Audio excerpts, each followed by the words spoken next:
And welcome to episode 6 of the Bat, Fox, and Flux Tavern. This week we are discussing gods.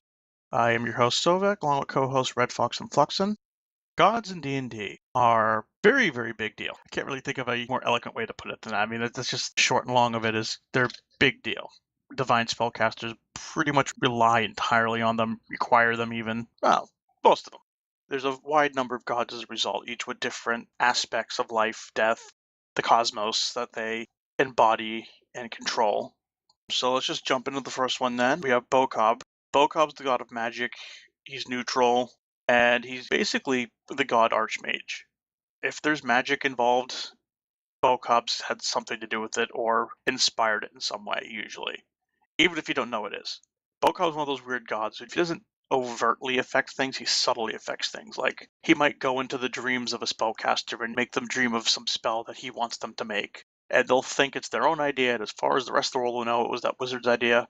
But it was Bokob making him make it. That's just how he rolls. As with all gods, he has domains. His are knowledge, magic, and trickery. And he has a favorite weapon, which is the quarterstaff. Every god has several domains.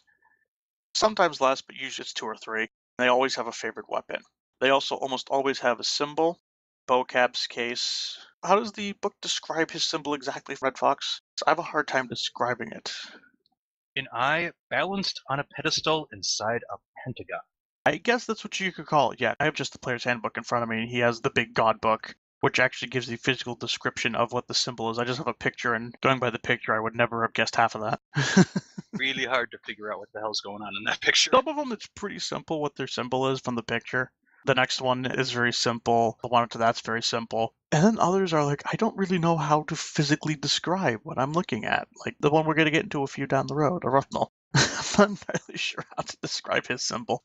But Bokob's worshipped by wizards, sorcerers, sages, anyone who really has any connection to magic or knowledge. And he just wants to promote the agendas of magic and knowledge in general. If you want to spread magic and spread knowledge to the corners of the world, Bokob's your god. He's behind you on that.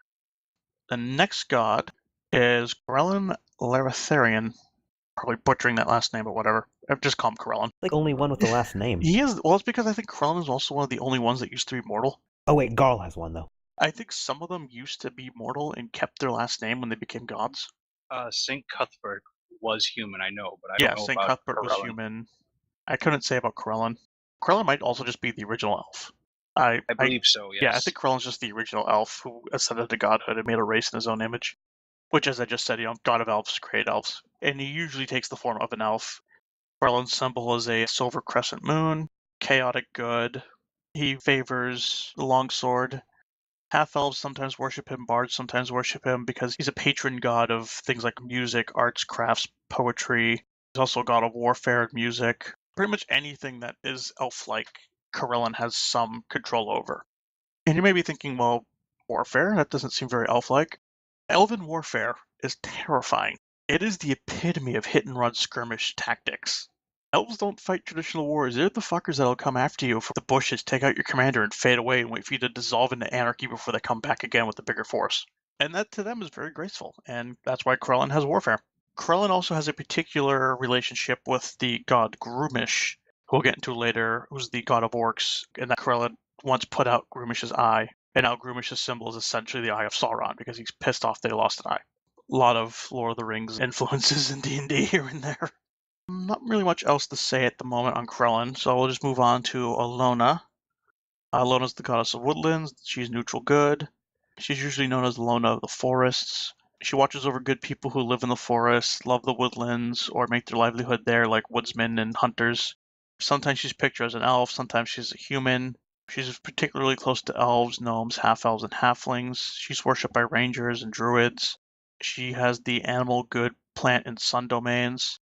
And she favors the longbow, and her symbol is usually a unicorn. Usually rearing. Yeah, usually a rearing unicorn. And Alona's actually pretty boring as a god, not gonna lie. There's not much on Alona. Then she's just hangs out in the woods and protects people. Then we get to one of the simplest, but also most interesting gods. We get to Aruthnal now, who's just the god of slaughter. That's it. That's Aruthnal's whole deal. He's chaotic evil. His title is the Many. Aruthnal delights in panic and slaughter. In civilized lands, his followers, including evil fighters, barbarians, and rogues, Forms small criminal cults in savage lands. Evil barbarians, gnolls, bugbears, ogres, and trolls commonly worship him. He's obviously associated with chaos.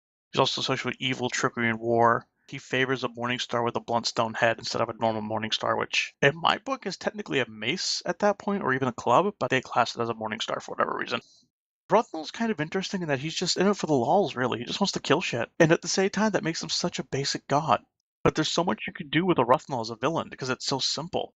His symbol is the most interesting aspect of him, I think, Oh honestly. yeah, his symbol's really badass. I can't even begin to describe what it is. It's some sort of like a weird face. Each part of the face is like a different creature or something.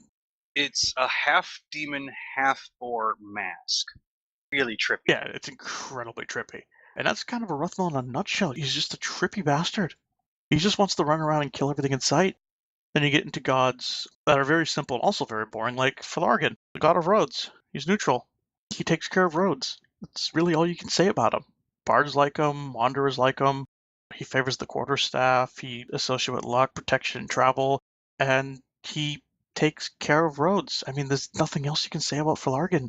Except that his symbol is kind of boring too. It's a disc bearing a curved line with an upturned crescent line above. Which I guess is supposed to be like a road under the moonlight or something stupid. It looks like it's made in like a little caveman drawing or something in the book. Hold up, that's the thing of Farlagan. Farlagan's thing is that he really doesn't have that many shrines. If you have no god or you're not allowed in any other church, you can worship Farlagan. Farlagan's the common man's god, so his symbol is a very common, very easy to make worship object. Just need a small bit of wood, just draw a line and just draw a small moon on top of it, and there, boom, you have something that you can worship Farlagan for, and you can keep it with you on the And road. at the same time, he's deceptively powerful despite his boring, simplistic nature in that he governs roads. You don't think about it, but roads are the lifeblood of civilization. If you piss off a god of roads, there's a lot that he can do to fuck with you, especially if you're, say, the king of a kingdom. He could just have disasters happen on the road if he wanted to. Oh, you wanted supplies this month? Well, bandits attack, and I didn't direct them elsewhere because fuck you. That's one of those things. Sometimes the seemingly useless gods are actually some of the more powerful ones. Let's see, Garl Glittergold is next. God of Gnomes. We kind of covered him a little bit when we talked about gnomes last week. He's neutral good. He's known as the Joker, the watchful protector, the priceless gem, the sparkling wit. He's renowned for pulling pranks and jokes on other deities. He once collapsed the cavern of Kurtalmak, the god of the kobolds. They've been sworn enemies ever since. Don't remember what his favorite weapon is. Oh, right, the battle axe. I don't think the book actually Which says is that. hilarious. It doesn't make any damn sense, but Oh, yeah, whatever. there's battle axe. It's in the middle for some reason. Like every other god's at the end where it says what his favorite stuff is. And then Garl's Which is is like in the hilarious middle. because when you get to clerics of gnomes or like gnomish prestige classes following Garl, they all have giant battle axes twice as big as them. Which is amazing. At least his symbol is more practical, though. It's just a nugget of gold. Good protection and trickery are his domains. Now we get to Groomish, who, as I mentioned, had his eye put out by Krellin and is the god of orcs. He's known as the One Eye, and he who never sleeps. He calls his followers to be strong, call the weak from their numbers, and to take all the territory that Groomish thinks is rightfully theirs, which is pretty much anything that Groomish can see. He has the domains of chaos, evil, strength, and war. His favorite weapon is the spear. And an interesting tidbit about Groomish that isn't really brought up in Player's Handbook, but I happen to know from another source book, the Book of All Darkness. Groomish, just because he took it as a personal challenge, hangs out on the second plane of hell because the ruler there is a paranoid fucker who lives in the giant fortress, who once boasted his fortress was unassailable, and ever since then, Groomish has been camped out on his front door trying to siege his tower. Just because Groomish took it as a personal challenge that someone made a quote-unquote unassailable fortress. Groomish is like, fuck it, I could conquer that.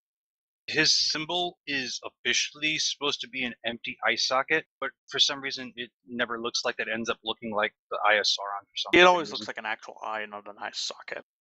I will never get why they just don't say it's an eye, I think they were trying to avoid copyright issues. possibly. I think this would have been before Peter Jackson got the rights, or right around the same time. This 3.5 was the early 2000s. The workings for the first Lord of the Rings movie might have already been in the works. And unlike when the Tolkien family had held exclusive rights and they just didn't care if anyone ripped off Tolkien, I imagine Peter Jackson and Fox gave a shit, so they kind of had to change that, because I think his symbol used to actually be an eye. And then in 3.5 it changed to an empty eye. I seem to remember something about that, yeah. And I think it might have been because the Been a rights while, were but- starting to change hands for Lord of the Rings, and they wanted to avoid as many of the Lord of the Rings-like references that they used to make. It's why Cthulhu's not in the deity list anymore. Yeah, Cthulhu used to be an official deity of D&D, which is why you have things like Mind Flayers. Although I think they replaced them with a god that is essentially Cthulhu anyway. After Groomish, we have Heronius, the god of valor. He's lawful good. His title's the Invincible. He promotes justice, valor, chivalry, and honor. He's associated with good law and war. He favors the longsword, which is a very common weapon apparently among gods. He's worshipped by paladins, good fighters, good monks. His arch enemy is his half-brother Hextor, who is the god of tyranny and lawful evil. So they're completely opposite ends of the spectrum from each other. His titles are Champion of Evil, Herald of Hell, Scourge of Battle. Hextor is the sixth-armed god of war, conflict and destruction. He's essentially Vishnu. Hextor's worshippers include evil fighters and monks. The domains he's associated with are destruction, evil, law, and war. He favors the flail, and he sends his followers to commit evil, and their special purpose is to overthrow the followers of his half-brother Heronius wherever they are found. Those two gods I did together for a very specific reason. They are inevitably intertwined with one another. Heronius' symbol is supposed to be a fist holding a lightning bolt. And Hextor's is a fist holding arrows. 6 red arrows. Which is weird because all tales of Hextor place him as an archer, but I think D&D realized lawful evil paladins aren't going to master archery. So they're like, okay, we'll just give him a mace instead as a favored weapon. I think just because a god favors a particular weapon doesn't mean that they themselves use it. It's just Well, what they no, have the their funny part followers is favor. the favored weapon is flail for Hextor. It is. All stories of Hextor, even like the story of how the two fought, place Hextor as being an archer. Yeah, which makes no sense. Well, it's because, like Flux said, no paladin of Hextor is going to take the favored weapon, longbow or something. That just doesn't fit with a paladin. I mean, it could. I could easily see a ranged paladin being a thing. Granted, it's kind of a stupid thing, but it's a thing. That's like being a ranged specialist fighter. At that point, why didn't you just play a ranger? Well, I guess I can see why you wanted to point just play a ranger, because you get the extra weapon specialization feats that way.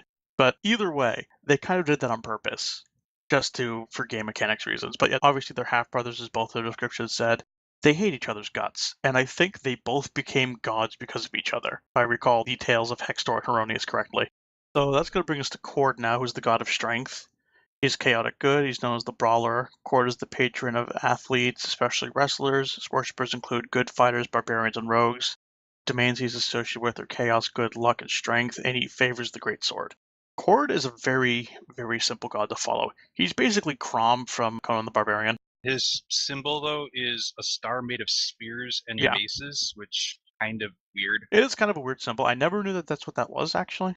I knew those were arrows, but I wonder what the other things were. I thought it was just weird sticks with squiggly ends. Not gonna lie, that's actually what I thought till today. Spears and maces. I thought those were arrows as well, not spears. I don't know. He's pretty much a god who's, if you're strong, you're good. And you should use that strength to be good. If you're not strong, then get the fuck out of my sight. That's pretty much Cord in a nutshell. He's the kind of god who doesn't really give blessings very often. He wants his followers to be strong in their own right, and that's why I kind of liken him to Crom. Because from everything I understand about Crom and Conan the Barbarian, Crom is a god who gives no shits about his followers if his followers can't stand up for themselves. I think Arnold Schwarzenegger playing the role said it best. Help me in battle, or to hell with Pretty you. much. And that's Cord and Crom both in a nutshell, which is why I liken them to each other. Not much else to say about Cord, but the next god is a bit to say. But now we'll get to Moradin, the god of the dwarves. He's lawful good. His title is the Soul Forger, the Dwarf Father, the All-Father, and the Creator. He's basically Dwarf Odin. He forged the first dwarves out of metal and gems and breathed life into them, kind of badass in metal. He governs the arts and sciences of the dwarves, smithing, metalworking, engineering, and war. He's associated with earth, good and laws, domains, and he favors the warhammer. Moradin is kind of awesome. He's basically Dwarven Odin. He forged the dwarves, he governs the dwarves, he gave the dwarves everything that they are. I imagine there's a lot of stuff about him in that Races of Stone book that Flux is familiar with. Dwarves have had gods forever. There was a god before Moradin. There will be a god after Moradin. Moradin's just the current god. The dwarves have that sort of, our gods will eventually die and we'll just get a new god kind of people. They're just like, the god's dead. Well, the new god's probably better. Whatever the new guy is must be how our race is supposed to be going forward from this point on. Just to further the fact that Moradin is the god of dwarves, his holy symbol is the hammer and anvil. Yes, it is. Specifically a warhammer and anvil, just to make them slightly more metal. Which to me implies that he smiths with a warhammer instead of a normal smithing hammer, which to me is like amazing. This picture in my head, I could picture power metal playing in the background while Morden just sitting there making the first dwarf with a warhammer on an anvil, like bam, bam. Alright, and that brings us next to Neril, the god of death. He's neutral evil, I think the only neutral evil god, at least in the core pantheon. He's known as the Reaper, the foe of all good, the hater of life, the bringer of darkness, the king of all gloom, Reaper of flesh. He has a lot of titles. Neril's the patron of those who seek the greatest evil for their own enjoyment or gain. Domains he associated with are death, evil, and trickery. His worshippers, who include evil necromancers and rogues, depict him as an almost skeletal cloaked figure who bears a scythe, which is his favorite weapon. He is essentially the Grim Reaper in god form. Just to correct you, Vecna is also neutral evil. I guess that makes sense for Vecna. Anyway, yeah, Neril is basically the Grim Reaper. If you have any idea about the Grim Reaper, you can get a good idea of Neril. Just make it evil. Yeah, his holy symbol is a skull and scythe. Actually, it's a skull and sickle. Looks like a sickle or a scythe, one of the two. Yeah, the book text is a scythe, but in the picture it's clearly a sickle. Now you have Obed High, who is one of the derpiest pictures I have ever seen. Very, very derpy picture. Yeah, that symbol is supposed to be a mask of oak leaves and acorns, but it just looks like dirt. I can believe it's oak leaves and acorns, but oak leaves and acorns look like dirt. He's the god of nature, he's true neutral, he's known as the Shalm. He rules nature and wilderness. He's usually the primary deity of druids. He's a friend to those who live in harmony with natural world. Barbarians, rangers, druids sometimes worship him. He's associated with air, animal, earth, fire, plant, and water. Because he strictly adheres to neutrality, he's a rival to Alona. Since Alona is actually inherently good and he's not, he kind of sees her as misguided. Obed plays a shalm, which is a double reed woodwind musical instrument, also spelled a shwam, and he takes his title from his instrument. His favorite weapon is the quarterstaff, another very common weapon among the gods, I've noticed. Really not much you can say about Obed. He is nature incarnate, pretty much. He's just as uncaring as nature can be, as cruel as nature can be, as kind as nature can be. He's neutral. He's everything that is nature. Which is why druids tend to favor him over Alona, unless they're good druids, and they tend to favor Alona, because Alona is herself inherently good. Next, we get to one of my favorite gods, which is Alitamara, the god of rogues. Alitamara is almost as big a troll as Glittergold, if not more so. Alitamara is chaotic neutral. His title is the Laughing Rogue. Alitamara delights in wine, women, and song. Alitamara is a vagabond, a prankster, a master of disguise. His temples are few, but many people are willing to raise a glass in his honor. Rogues and bards worship him frequently. He's associated with chaos, luck, and trickery, and his favorite weapon is a rapier. Alitamara is hilarious. Reflected in his symbol, a laughing mask. A very twisted laughing mask. Alitamara, I know for a fact from one of the other source books, because I think there's a prestige class built around it.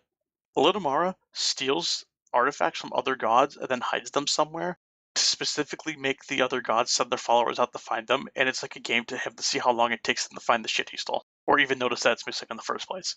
That's like all he does, is just he steals from other gods and then hides it, and then just waits to see until they notice.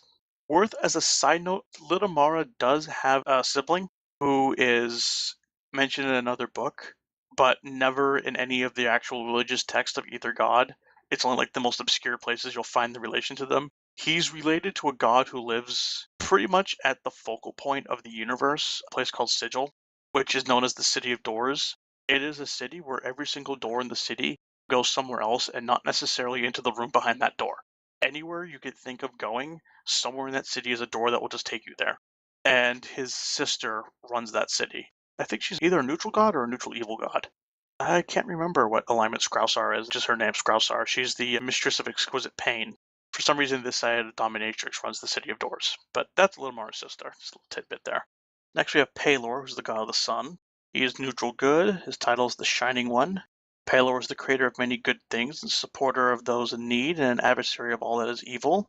Most commonly worshipped deity among ordinary humans, and his priests are well received wherever they go. Rangers and bards are found among his worshippers. He's associated with good healing strength in the sun, and he favors the mace. Really not a lot to say about Pelor. His symbol is a sun with a face. Pelor's pretty much your standard, I don't know what I want to be god, if you're playing a cleric, because of the healing domain. It's always good to have a cleric with the healing domain if you really don't have another idea in mind.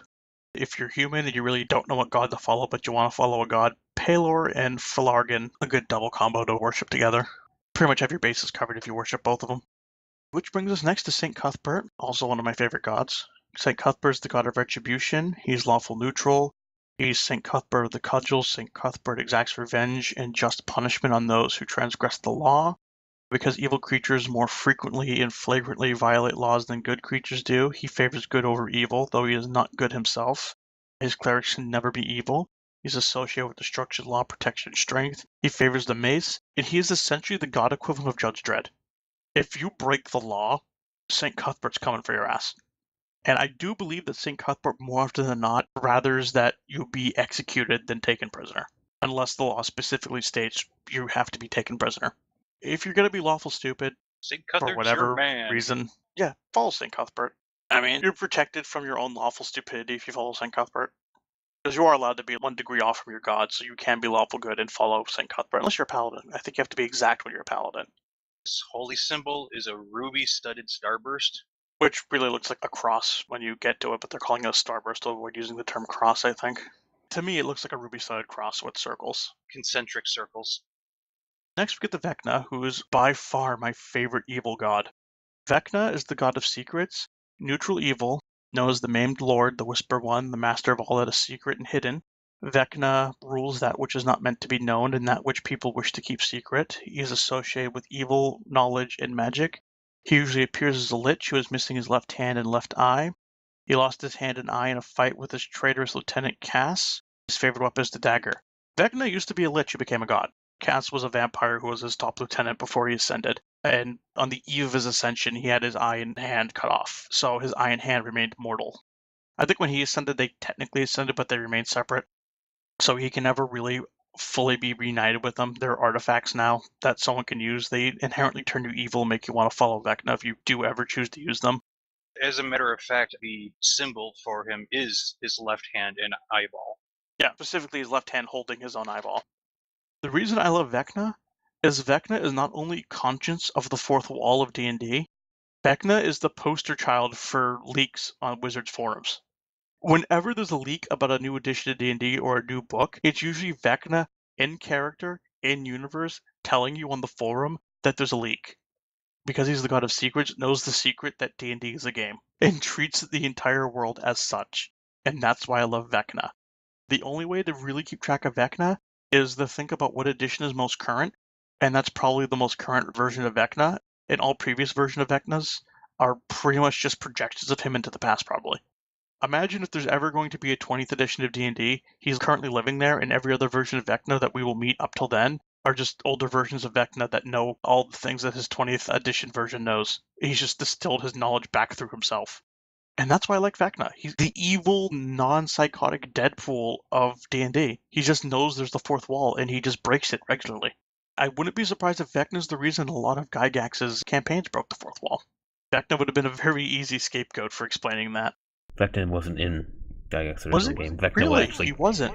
Vecna came from a supplement in the original one where they just created Hand and Eye of Vecna. And they're like, you know what? If he's so powerful, he's got artifacts, let's make him into a demigod. And then he was the bad guy of a Greyhawk campaign. Ah, so is he Who like then Orcus eventually then, became where a he's god. kind of evolved from version to version? Yes. I'll just briefly mention, Orcus is one of the demon lords. He was once a god. Orcus, from what I understand, every version is the same Orcus. It's just him reincarnating into the new universe, because I think that's how they explain each new edition of D&D, is that the old universe dies and a new one is created.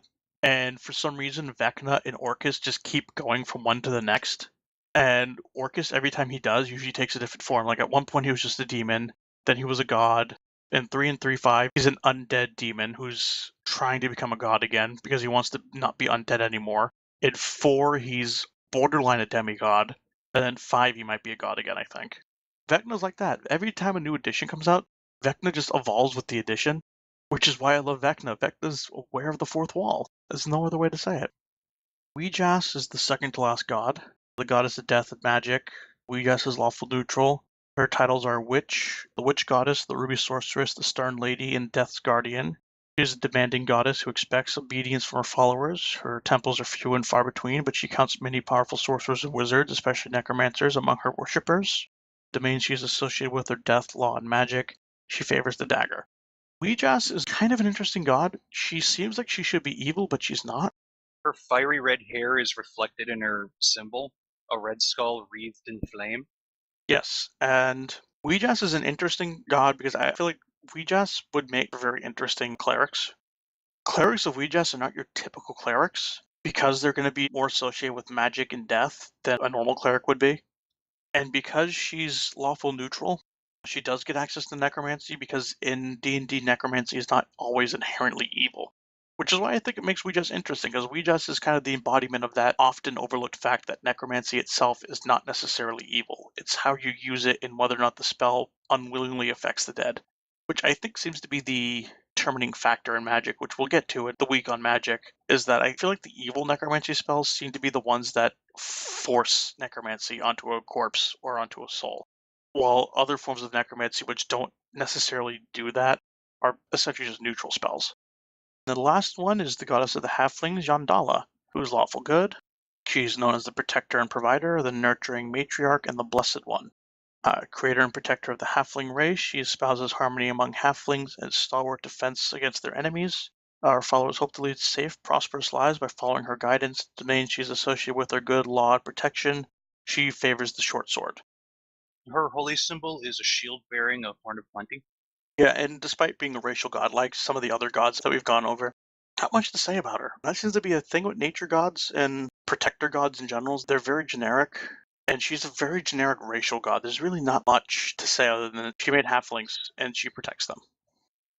The player's handbook, for some reason, decided to skip two really important deities that are really big in D&D. Her Tolmec, god of the kobolds, also known as Gnome Smasher or the Watcher. His symbol is a gnome skull. He is lawful evil. His worshippers are pretty much only kobolds, but they're an important deity because, well, kobolds are a major thing. Kobolds are everywhere, and he's mentioned even in Karl Glurgold's description, but never actually described himself, which makes you go there and wonder, what? Yeah, his favorite weapon is a spear, and he hates gnomes with a fiery passion. I want to try and guess what the second god you're going to mention is. Is it Lolth? Yes, Lolth is the queen of the drow, the evil subterranean elves. She is the spider goddess, the queen of demon web pits. She's chaotic evil. Her portfolio is drow, spiders, evil, and darkness. She favors the whip, which is awesome. Her symbol is a black spider with the head of a drow female. And the best way to describe Lolth is she hates men. Oh, with a passion. In drow society, women are in charge and men are considered lesser beings because Lolth does not like men because she got burned by her boyfriend. Yeah, pretty much. That's basically Lolth in a nutshell. She's a woman scorned, personified as a spider woman. She used to have feelings for the elven god, and she was just too dark and evil for Corellian. So she said, fuck you all, man. I'm going to make my own race and fuck you. We're going to kick your ass. And so she did. It's kind of simple, but very effective.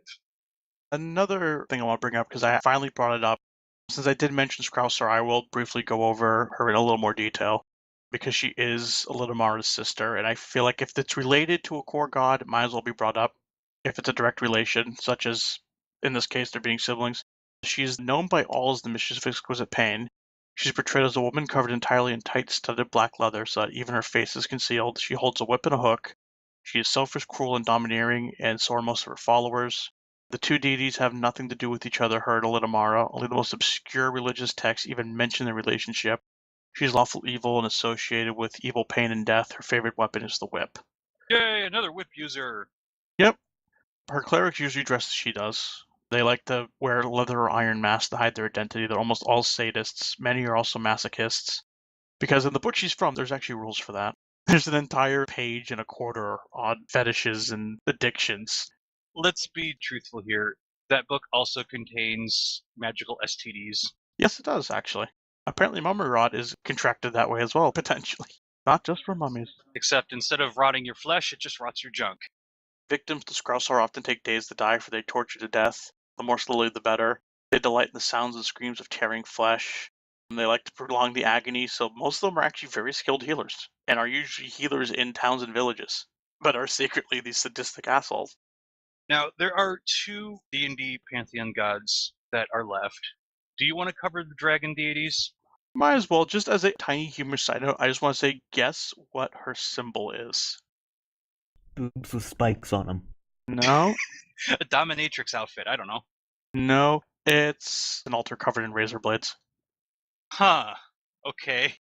It's actually mentioned that not only is that her symbol, they usually cover her altars with spikes, spines, razors, clamps, and chains just to make it look like her symbol. So, yeah, she's associated literally with razor blades. She's the most emo god you could ever imagine because she also likes hurting herself. Well, all of a sudden, Linkin Park crawling in my skin is just running Yeah, through my pretty head much. right now. That's Grousar's followers in a nutshell. Oh boy. They self-flagellate with razor blades a lot sometimes to give their flesh and blood to her. And then there's the dragon gods. Technically, I think there's 3 dragon gods in a technical sense, but there's only 2 living. There's 2 that are talked about, well, one good, one evil, and the third one I did in some random other book, but it's not quite core. There's Bahamut, the god of the good dragons, which has a symbol as a star above a Milky Nebula. He's lawful good.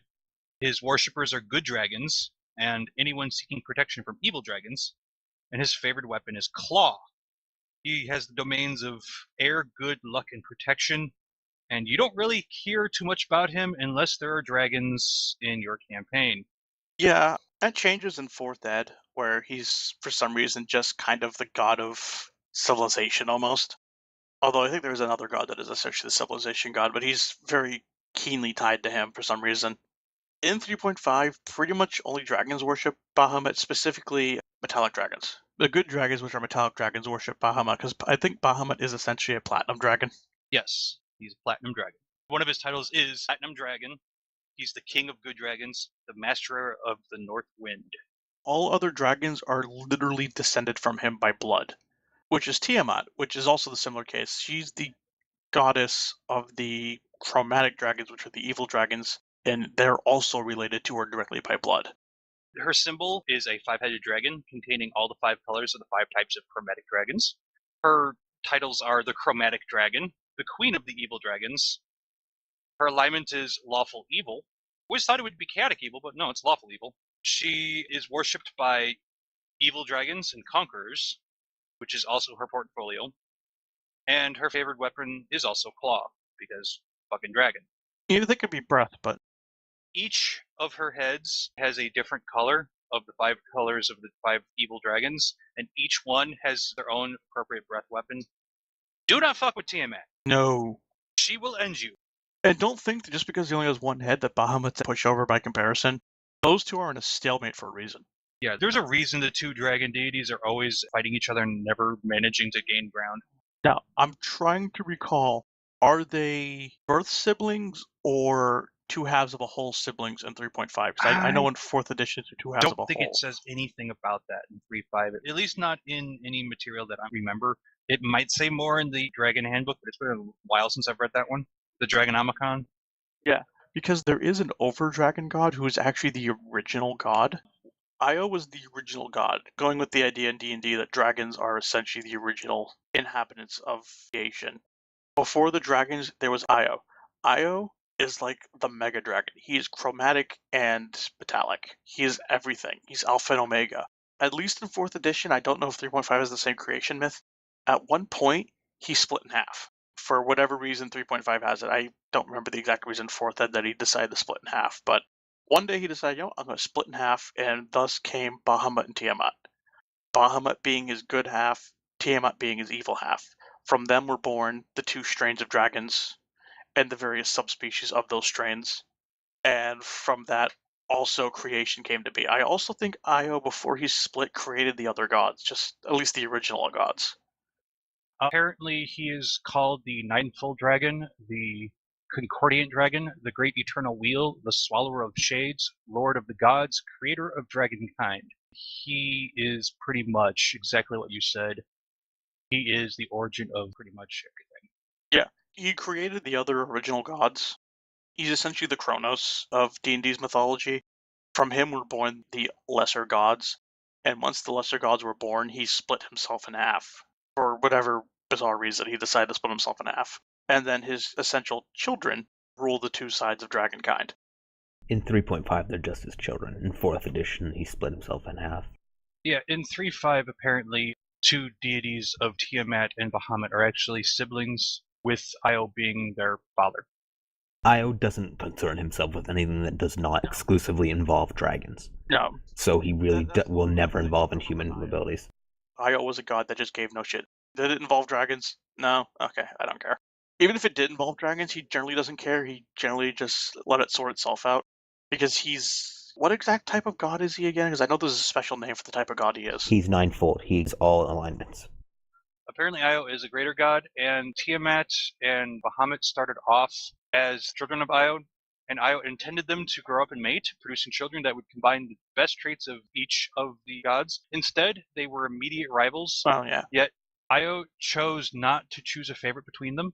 After many failed schemes to make herself look better than Bahamut, Tiamat hatched a diabolical plan, and she slew their other brother, Vorel, and framed Bahamut for the awful deed. Because apparently there were 3 kids. Vorel was a perfect spitting image of Io. Yeah. And after she framed him, Io carefully sought out the truth and sorrowfully banished his daughter from his presence. Tiamat turned utterly to hatred and evil, while her brother Bahamut turned good in order to oppose her, because they were all neutral at first. Io lost 3 of his children, the first to death, the second to evil, and the last to good, which he finds to be sorrowful because he finds these extremes of good and evil to be stupid. Well, right, because he is a true neutral being in the truest sense of neutrality, as we covered over alignments. Io's the kind of neutral where both good and evil are bad in his eyes. Too much of one or the other is a horrible thing in the universe. And so his children being so diametrically opposed upon those lines, I can imagine, yeah, that must tear him apart inside. And it seems to be that he has just become a bit of a recluse, not giving a shit about anything because of what happened with his kids. That makes sense. Because, I mean, why would a god go ahead and make all the other lesser gods and then stop giving a shit unless there was a cause?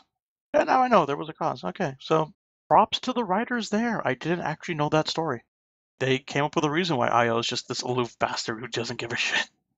So that's the basic info. That's the basic info on the gods. A little bit I want to talk about here is kind of what all that means to you, the player, or to you, the dungeon master. If you're the player, your god sometimes help pick your class or how you play your character, and other times it could be an interesting thing where you don't really match your god much. Just because Bocab says share magic and knowledge doesn't mean you have to. You can worship Bocab and be a spellcaster who hoards his magic and his things, and that makes for an interesting thing because you're not a good follower of Bocab, but Bocab in his own way won't necessarily hate you for it. Because as far as Bocab's concerned, when you die, maybe someone will find your secrets and they'll pass on that way, or maybe you'll have a change of heart one day. Certainly that can be an interesting character arc for you as becoming a better follower of Bocab over the course of your adventures. Fighters of Cord usually tend to start off much like their god. They're strong for strong's sake and they can't stand the weak, and they may over the course of time realize that strength and weakness aren't so black and white. There's other kinds of strength and physical strength, and just because someone's physically weak doesn't mean that they are in fact weak. Or perhaps you should defend the weak. As a DM, what does it mean to you?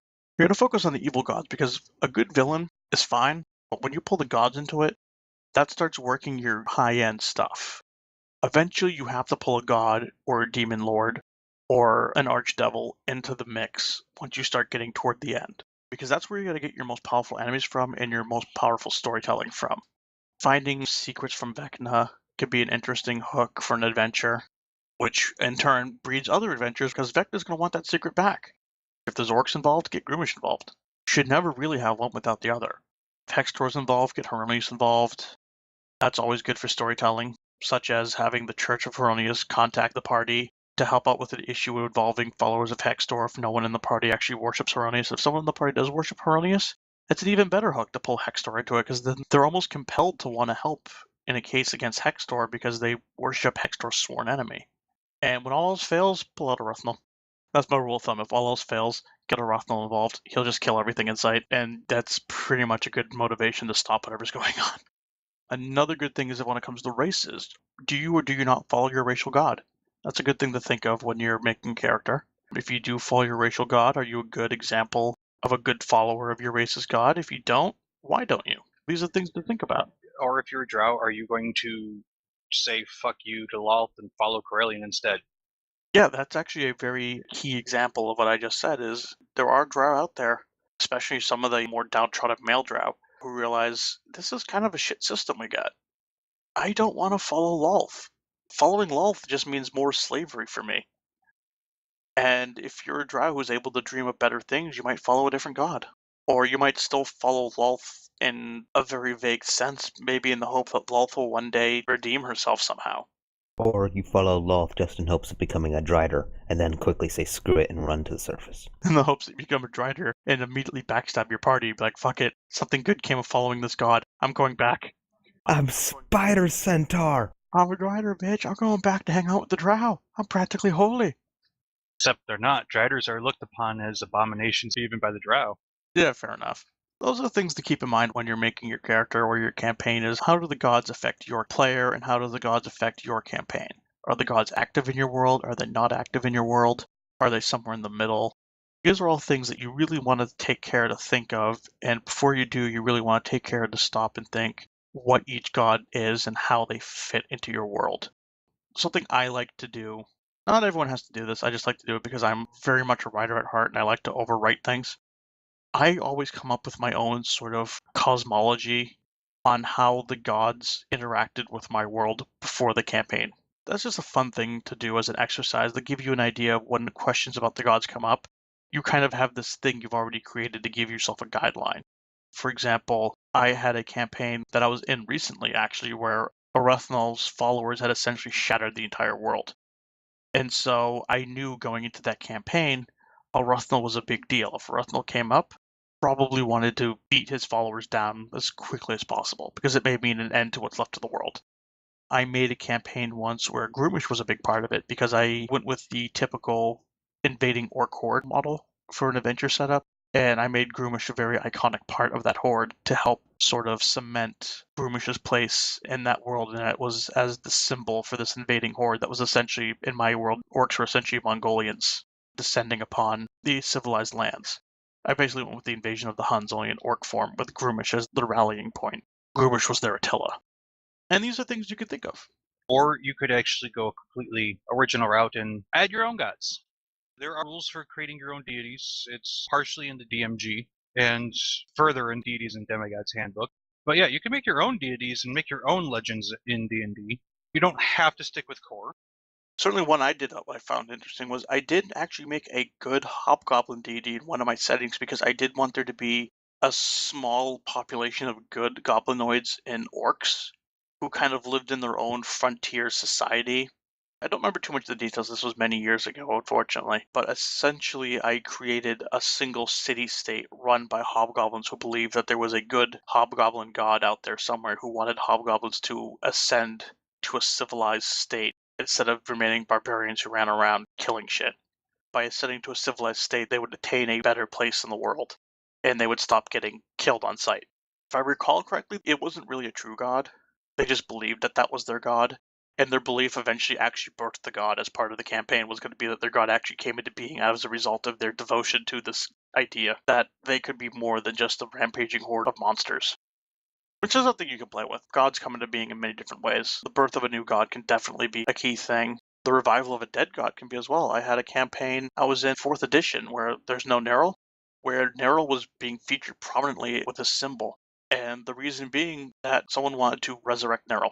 That was the plot of our campaign, as we discovered eventually, because parts of Neril had essentially fallen into the new universe, and by gathering those parts together and infusing it with enough divine energy through worship and sacrifice, that Neril could be reconstituted from the pieces of him that had fallen to the mortal plane. These are all different ideas. You can come up with your own, you can use some of these. Certainly I don't own any of these ideas. Any other ideas involving cool ways to use gods that you guys have? I had a deity that I created a while back to be the creators of a new race that I had cobbled together for one of my campaigns. Just a minor deity as a progenitor of a race. With D&D, you can always just make your own creatures, and there are rules for that. Right. And having a deity make these creatures just makes the flavor of the creature creation process a lot easier for the players to digest. Not gonna lie, I've done that before to make essentially daywalkers. I am a bit of a fanboy of vampire mythology, and I wanted to be able to play a vampire who could walk in sunlight, so I basically made an entire race that was basically the tiefling equivalent of vampire spawn. They were so many generations removed from being descended from vampires that they only had the slightest bit of vampiric blood left in them so they could survive in sunlight. but they still gained a few of the inherent physical bonuses of a vampire, such as strength and speed.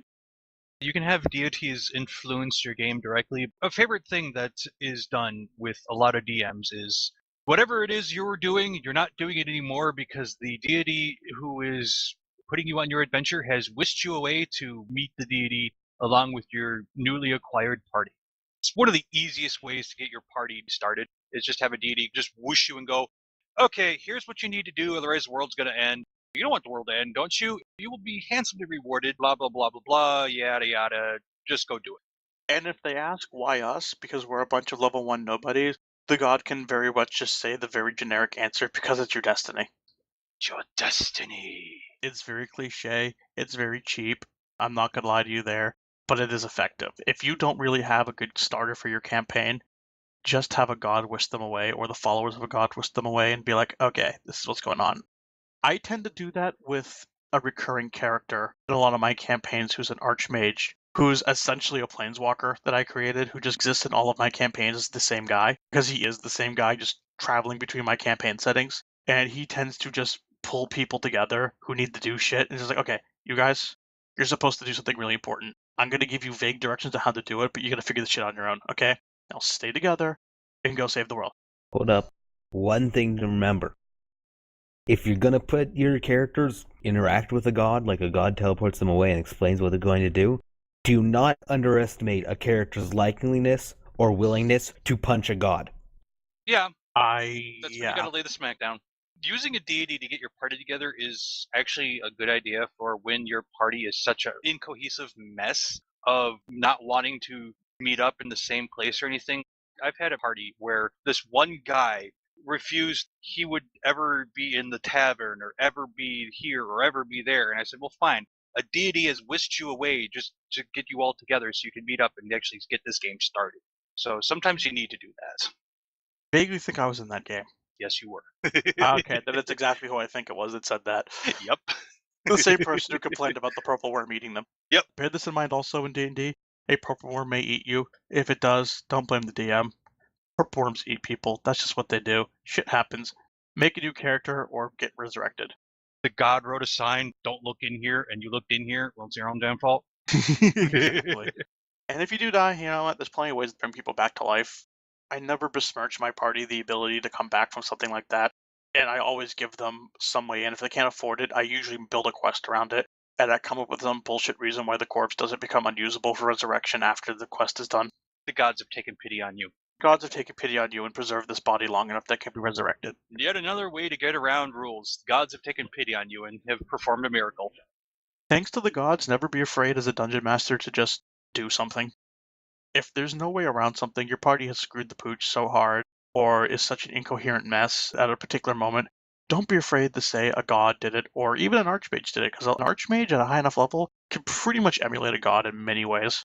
So don't be afraid to say a wizard did it or a god did it, and just cause something to happen specifically to get things rolling again. It's something you sometimes just have to do. If I had a dime for every time I've just had to get the ball rolling by saying a god did it, I would be a far less in debt man. So that's pretty much it on gods, really.